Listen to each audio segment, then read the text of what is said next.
Good morning Ravi. నేను మీతో ఓ విషయం మాట్లాడాలి. మీరు కొంత సమయం కేటాయించగలరా? తప్పకుండా. ఏదైనా అత్యవసరమా? మీ మాట కాస్త కంగారుగా ఉంది. మీరు బానే ఉన్నారు కదా? నేను అన్ని నిబంధనలు అనుసరిస్తూ జాగ్రత్తగా డ్రైవ్ చేస్తానని మీకు తెలుసు. ఎప్పట్లాగే నేను విధులకు హాజరయ్యాను. నేను ఆఫీస్కి వెళ్లే సందుమల్పు తిరుగుతుండగా నిర్లక్ష్యంగా బైక్ నడుపుతున్న ఓ వ్యక్తి అడ్డంగా వచ్చాడు. నా అదృష్టం కొద్దీ సమయస్ఫూర్తితో నేను వెంటనే బ్రేక్ వేసి ఒక పెద్ద ప్రమాదం జరగకుండా అయితే చేయగలిగాను. ఏమీ జరగలేదు కాబట్టి సరిపోయింది. నాకు ఆ క్షణంలో ఏం చేయాలో అస్సలు పాలుపోలేదు. ఒకవేళ ఏదైనా ప్రమాదం జరిగి నిజంగానే నాకు నష్టం వాటిల్లి ఉంటే నాకు నష్టపరిహారం ఎలా లభించేది అని ఎంతగానో ఆలోచించాను. నా బీమా పాలసీ ఎక్కడుంది, అదసలు ఇంకా వర్తిస్తుందా అని నా మోటార్ ఇన్సూరెన్స్ పాలసీకి సంబంధించిన పేపర్లన్నీ తిరగేశాను. దేవుడి దయ వల్ల నేను సమయానికి బ్రేక్ వేశాను. బైక్ని గుద్దేసుంటే ఏం జరిగుండేదో ఊహించడానికే భయమేస్తోంది.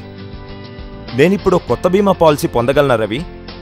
రంజన్, మీరు చాలా అదృష్టవంతులు. థర్డ్ పార్టీ మోటార్ ఇన్సూరెన్స్ లేకుండా మీరు మీ వాహనాన్ని నడపకూడదు. అది చట్టవిరుద్ధం. మీ పాత పాలసీ యొక్క సమయం దాటిపోతే మీరు తక్షణమే ఓ కొత్త పాలసీ తీసుకోవాలి. కాలయాపన చేయకుండా మీ ఏజెంట్ని కలవండి.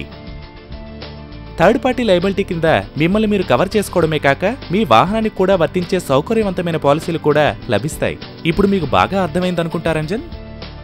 థ్యాంక్స్ రవి.